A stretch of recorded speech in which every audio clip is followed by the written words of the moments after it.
The first thing I remember about that morning was how polished the floor looked, like it had been waxed, just to blind people like me who didn't belong there. I was clutching this beat-up folder to my chest, praying nobody noticed the frayed sleeves on my blazer. 29 years old, 2 jobs already on my plate, and here I was 15 minutes early for a night shift janitor interview that might finally give my little boy the health coverage he needed. The elevator ride felt endless. I kept rehearsing answers in my head, why I wanted the job, why I'd be reliable, while trying to ignore the fact that my shoes squeaked. Tucked inside that folder between the resume copies and reference letters was a crayon drawing my son handed me at breakfast. For luck, Mama, he'd said, gap-toothed grin, wider than his face. He'd drawn me mopping a skyscraper, and in the corner he'd scribbled his name the way only a 6-year-old can. I should have kept it safe.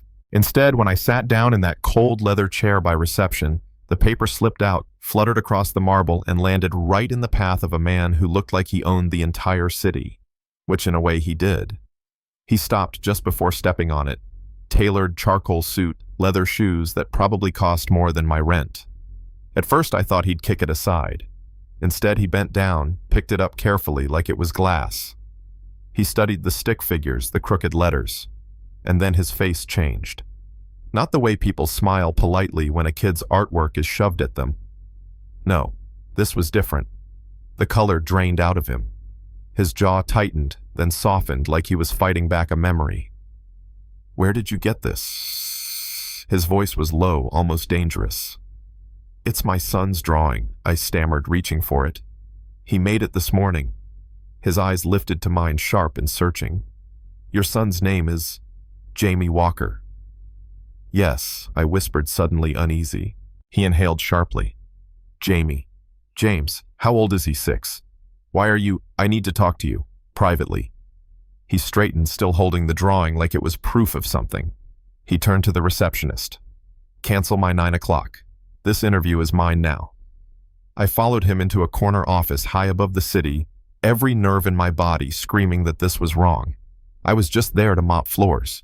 But the man across from me, this was Ethan Ward, CEO of Ward Global, worth billions, staring at me like I held the key to a secret he'd been chasing for years. "Tell me about Jamie's father," he said. The question hit me like a punch. My hands shook. "That's personal, and irrelevant to a cleaning position. It's more relevant than you know." His voice cracked slightly, and for a second he didn't sound like a CEO. He sounded human. So I told him against my better judgment. Years ago, I'd met a man named Daniel Ward at a charity event. A whirlwind romance gone as quickly as it started. By the time I realized I was pregnant, his number was disconnected. Later, I read in the paper that he'd died in a car crash overseas. Ethan's grip tightened on the armrests. Daniel was my younger brother. The room spun. I almost laughed at the absurdity. But the way his blue eyes softened when I mentioned Jamie, it wasn't a joke. My little boy, who had always asked why he didn't have cousins or grandparents, suddenly had an uncle. The most powerful man I'd ever met. "I'll need proof," Ethan said, though his voice was already trembling. I pulled out Jamie's birth certificate, the one I'd kept folded for 6 years. His father's name, Daniel Ward, written in black and white. Ethan traced the letters with his finger. "He has Daniel's eyes," he murmured. From that moment on, everything shifted. He insisted on meeting Jamie, insisted I take a job in line with my degree instead of scrubbing toilets. I should have been thrilled, but something about the speed of it all made my stomach twist. People like me didn't just stumble into family fortunes and high-rise offices. There was always a catch. 3 days later, I found myself sitting on a park bench while Jamie fed ducks. Ethan arrived in jeans and a sweater that still screamed wealth. When Jamie looked up at him with those same piercing eyes, Ethan crouched down, smiled, and answered every question like he'd been waiting his whole life to meet this child. "Did my dad like ducks?" Jamie asked. Ethan laughed softly. He loved all animals. Watching them connect was beautiful and terrifying, because for the first time I wasn't the only person in Jamie's world. The danger became clear the night Ethan's fiancée showed up. Veronica. Perfect hair, perfect diamonds, perfect venom in her voice. She barged into my apartment uninvited, scanning the modest furniture like it was filth. "So this is why you've been missing dinners," she sneered at Ethan. "A woman with a conveniently timed child bearing your family name." Her eyes darted to Jamie asleep on the couch. "And he calls himself Ward." She laughed coldly. "How convenient. You inherit everything last month and suddenly, poof, a nephew appears. Do you even hear yourself?" "Enough," Ethan snapped, but doubt had already crept into my bones. I threw them both out that night, clutching Jamie as he whispered, "Mama, is he mad at us?" For days I questioned myself. Was I a fool to trust this man? Was I setting my son up for heartbreak? Ethan came back looking more exhausted than powerful. "We'll do a DNA test," he said. "Not because I doubt you, but because I need the world to shut up." When the results came, 99.9% probability, uncle and nephew, I cried harder than I had in years. Not from surprise, but from relief. For once, the truth was undeniable. Then came another shock. Daniel, the father. Jamie never knew had left a trust for any future child. A safety net that would cover Jamie's surgeries and education. "I didn't come here looking for money," I whispered. Ethan shook his head. "That's why I believe you.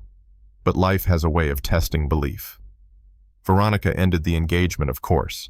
She told anyone who'd listen that I was after the fortune. The whispers followed me at work through the city. Every look felt like a judgment.